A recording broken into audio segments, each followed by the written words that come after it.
বয়স যদি 25ৰ পৰা 35ৰ ভিতৰত তোমাকে কৈছোঁ, মানুহৰ জীৱনত এনে এটা সময় আহে যেতিয়া বন্ধুৰ সংখ্যা হঠাতে কমি অহা যেন লাগে।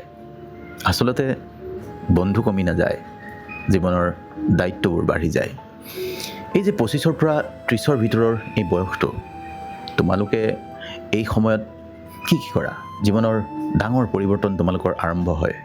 কাৰোবাৰ চাকৰি, কাৰোবাৰ সংসাৰ, কাৰোবাৰ আৰ্থিক হেঁচা, কাৰোবাৰ নিজৰ লক্ষ্য উদ্দেশ্য, সেইবোৰত দৌৰোঁতে আগৰ দৰে সময় নোহোৱা হৈ যায়। যি বন্ধুৱে আগতে নিশা 2 বজালৈকে কথা পাতিছিল, সেইজন এতিয়া ব্যস্ত, তোমাক এটা মেছেজো নিদিয়ে। আৰু এই সময়তেই বহু মানুহ অকলশৰীয়া হৈ যায়, অকলশৰীয়া অনুভৱ এটা আহিবলৈ লয়। কিন্তু এটা কথা মনত ৰাখিবা, এই দূৰত্ব সদায় বেয়া বুলি ক'ব নোৱাৰি। এই জীৱনৰ স্বাভাৱিক এটা পৰিৱৰ্তন। কাৰণ বয়স বঢ়াৰ লগে লগে মানুহে কেৱল বন্ধুত্বই নহয়, দায়িত্বও কঢ়িয়াই লৈ ফুৰিবলগীয়া হয়।